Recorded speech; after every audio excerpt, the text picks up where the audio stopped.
Alright, we're here with Pharoah. Pharoah is a snouted cobra, a banded snouted cobra.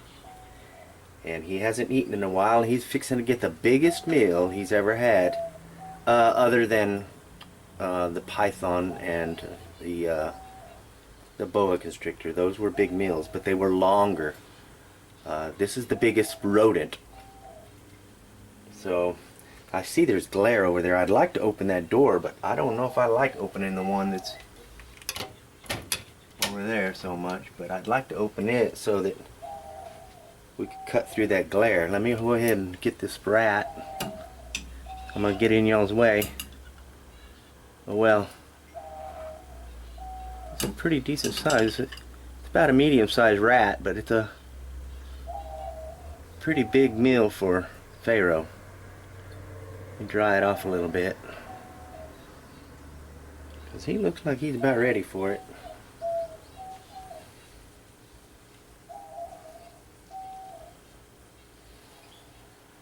He's been hooding up, boy. He's been. Tell you what, Pharoah is. He definitely got an attitude compared to Sheba. Sheba, she's so easy. She's just so mellow and laid back that she don't even hardly hood up. Very rare. You have to completely startle her and surprise her, or she's not going to hood up at all. She just kind of goes along with everything. But not Pharoah. Pharoah is definitely more of an attitude. Okay, so you can see that.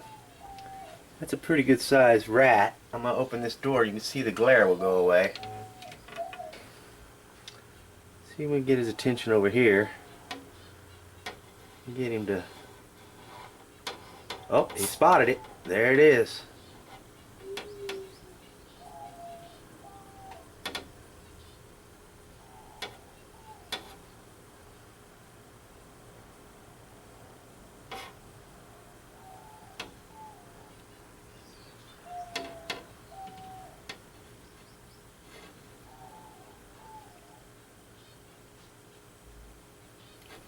There it is. Alright. Now he's pumping that venom in him. He doesn't realize it's already dead, so he's biting it and he's going to put some of that venom in him. And I'm going to stay here and babysit for a while so we can leave that door open and we can get a better shot of him. And hopefully he'll keep it out front here so that we can watch. Because he's not wasting no time. He's going to go ahead and start trying to swallow that sucker. Look at him. He's so cool. I love cobras. They seem to be smarter than the rest of the snakes. They figure things out. It's almost like they can think things through and reason through things. Now I know I may be exaggerating a little bit, but they definitely seem like they're smarter than the average snake. And they're definitely more active.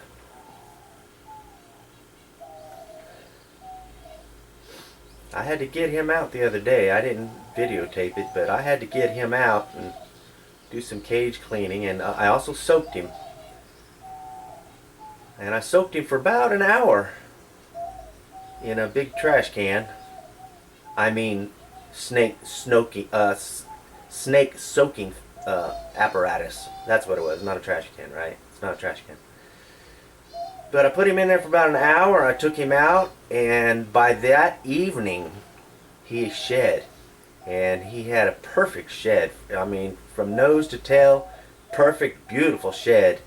And so I didn't stretch the shed when I measured it. I just kind of easily laid it out a little bit, and it measured exactly 48 inches. So he has grown. Let me see. Let me see if I can see how big was he when I first got him. I'm gonna look right here. I got all that written down. Right here. I got him in August of 22. And he was a little bitty thing. He was only 11 inches. 11 inches. And that was last August. And this is the end of April. Close to the end of April. April 20th. So in that amount of time, what's that, 9 months? He's probably only 9 months old. He's already 4 foot long. That is quite a growth rate. But I tell you what, these cobras, Naja aniliferas, they can eat. They got a high metabolism. They're always moving around. Every time I come around through here, they're moving around. So now that water, that's just a little bit of dirt in that water. It's not poop. I cleaned him just the other day and got all that cleaned up, but he moves around so much that he gets dirt in the water. It looks like he may be trying to drag that rat down in that water, but look how fast he puts that. These cobras can swallow really fast. So that'll be a pretty good meal for him. And now after that, I got another rat that's about the same size. And I'm going to turn around and feed Sheba, which is his soon-to-be, he's his girlfriend now, but it's soon-to-be his wife. Not soon, it'll be another couple of years probably before they'll be breeding age. But, you know, they say they get up to 8 feet long, and he's already 4 feet long, and he's not even a year old. So I imagine he's going to be one of those big ones. And Sheba, when I first got them, she seemed to be a lot smaller than him. But she's grown just as fast as he has, and so she's probably pretty close to 4 foot long too right now. Yeah, and they're doing really good. There we go, now we can see. He's not even halfway yet. Some people, you know, they like to see the strike and the grab and all that, but they don't like to watch the whole process of the swallowing. And some people, they like to watch the whole process of the striking, and when I live feed, they like to see it strike and kill, and the struggle, the hunt, and then they like to watch the whole swallowing thing. And it's fun to watch them swallow, especially when it's a big meal like this. It's going to put a pretty decent sized lump in him. And to watch them swallow, and they like to watch that big old lump work its way up from their head all the way down their body into their stomach, which is about 2/3 of the way, I guess, down their body. That's how far they'll swallow it. And it's kind of fun to watch that lump move through their body to the lower part of their stomach. So I videotape all of it. And so, you know, some people watch all of it, and some people, they just want to watch whatever part they like best. This obviously wasn't a live feeding. YouTube, they don't really look, they don't look with a positive eye at the live feedings. So you gotta be careful how you do that.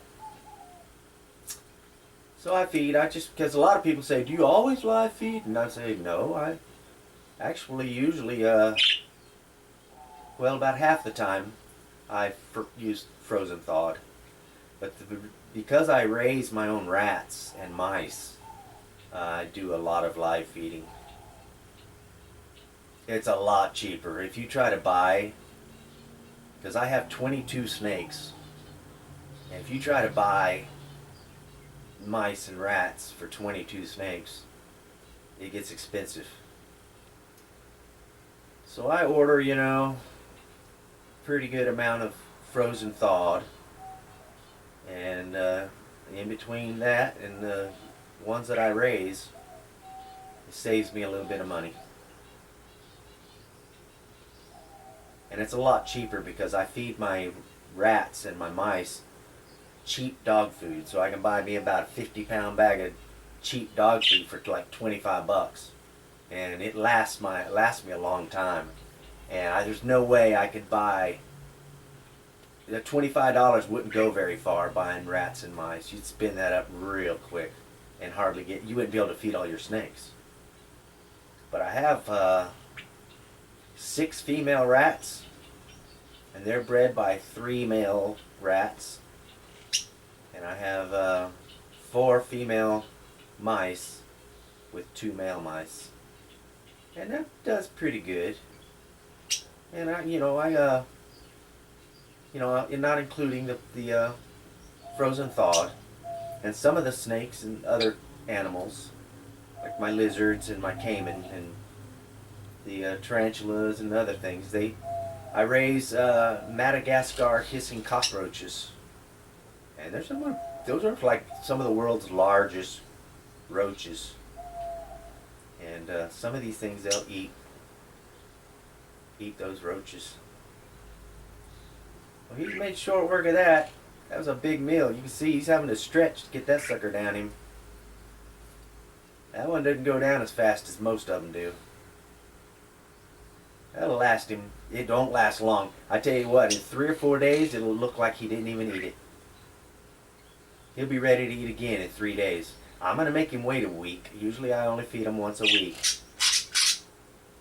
Some snakes I don't feed even that often, but these cobras and some of the colubrids and the elapids and things that have a high metabolism, I feed them a lot more often than I do like you would a blood python or a gaboon viper, where they have the slow metabolism. They just sit around and they don't do much. Cobras are very active. They burn those calories. Look at that big old lump.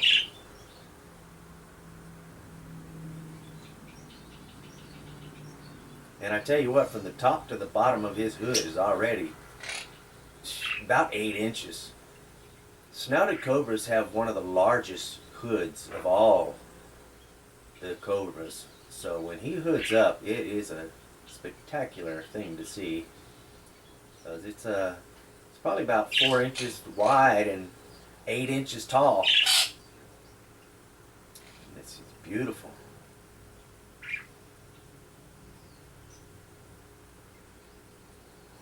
Long hood. Oh, he's so pretty. Wow.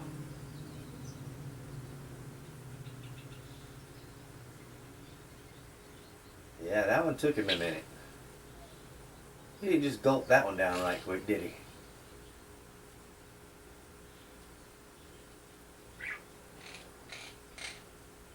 And he just shed.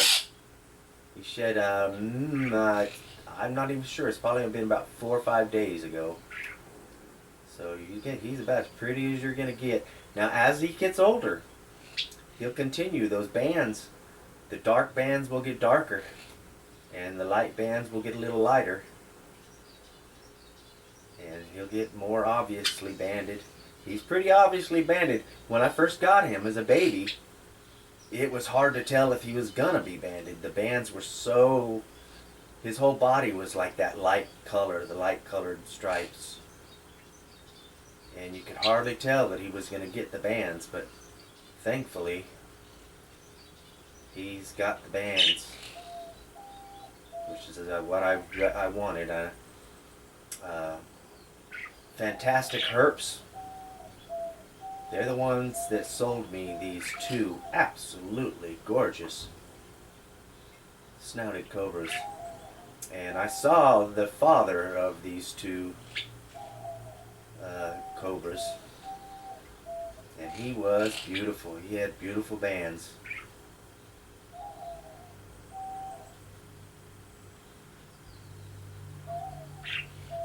That is a nice looking thing. He's about to get it.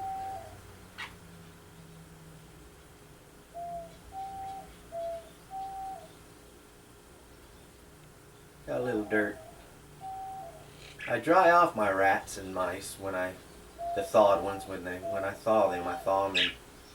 First I thaw them in cold water, and once they're fully thawed in the cold water, I heat up a bowl of hot water, not hot, but warm water, very warm water. And then I put the rat in the bowl of warm water, and I let them sit in there for a little bit and get nice and warm. So when I pull them out, I get a paper towel and I dry them off as best I can without letting them cool off too much. And that usually helps keep the dirt from sticking to the rats or the mice. But they're still a little bit wet, so a little bit of dirt still sticks to them. But most of that, half of that mixture in there that's with him is sphagnum moss. Part of it is sphagnum peat moss, and then part of it is untreated organic topsoil. So that's what I usually use in most of the cages. I'm looking around. I think all of my snakes have some kind of blend of those three substances. It makes for a good substrate, and it's easy to clean. And with my emerald tree boas, I've been experimenting with what do you call it? Bioactive, where you have the little sow bugs and little bugs in there that help keep it cleaned up. They eat the poop. I clean out the bulk of the poop, but they eat whatever I miss. And it seems to be working. I don't clean their cages as much. Just the bulk. The big turds I'll take out. And the bugs eat the rest.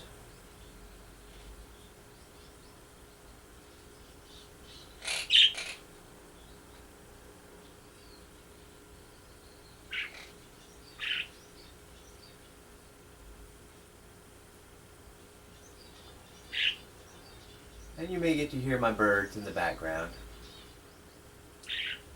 The ones you hear close right here beside me are the odd couple. It's a Quaker parrot and his little buddy, a Budgerigar. And they are fast friends. They hang out and do everything together. And they groom each other's heads because my big fingers can't groom their heads as well as they can groom each other's heads. So it's so cool because they follow each other around all over the house because they're not in a cage. They're allowed to go wherever they want to. And it's cool because they follow each other around. They're always right beside each other.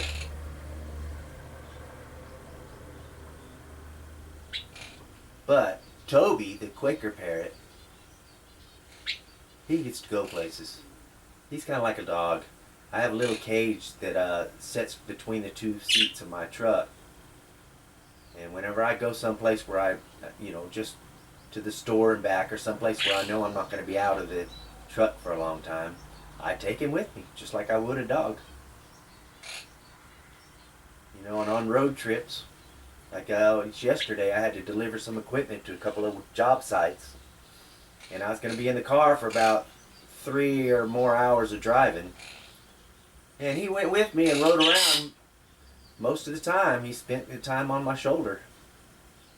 And it's so cool, because he reaches up on my beard and he grooms me. Well, there's the snake. Now you can see the lump. It's just passing his neck, and he's going to work it down. Makes them broad bands stand out a little bit more. Now he feels better. He's a good boy.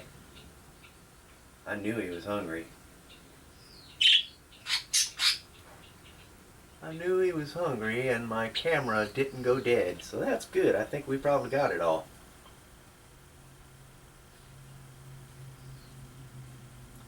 Now, if y'all haven't liked and subscribed on this channel, make sure you subscribe, so you keep an eye on all these animals. Like I say, I have 23 snakes.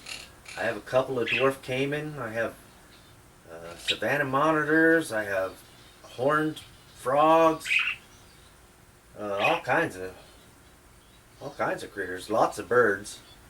little finches and a couple of little parrot type birds. What am I missing? Tortoise, of course. You can't forget Rumbana. Rumbana is my little Russian tortoise. And she has free run of the place too. She has outside enclosure, which is where she's at right now. But if especially, and it depends on how the weather is, I bring her in. She wanders around the house. She comes in the kitchen and begs like a dog. And that's kind of cool. Well, look at that. That door closed for me. And you see, I was telling you that when I put him in these traffic areas like this, I'm only a couple of feet from him right here. And he's not hooding up on me right now. He's gotten used to it. We've kind of come to an understanding. Let's see if I can find his lock. Because all of my venomous snakes get locked. So I'm gonna try not to reach in front of him so you can see when he hoods up, which he's probably fixing to do. Maybe. How mellow he's getting. He has come a long way. Look at that. I'm trying to get him to hood up. He's not gonna do it. That is good. I mean, it's not good that we don't get to see his hood, but it's good that he's getting so easy going.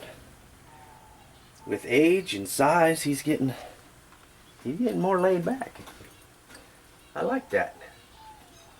Because the other day when I got him out to clean and to soak him, he was easy. And the bigger he gets, the easier it is to handle him. When they're tiny, they slither so fast and they're so tiny you can't really grab them. You can't grab their tail and have a hook because they're so short, they're so tiny that it's hard to do it that way. But now that he's got some size, when I hook him and bring him out, I can grab him by the tail, and that helps me maneuver him about. Anyway, I'm gonna let y'all go. Love y'all. Bye.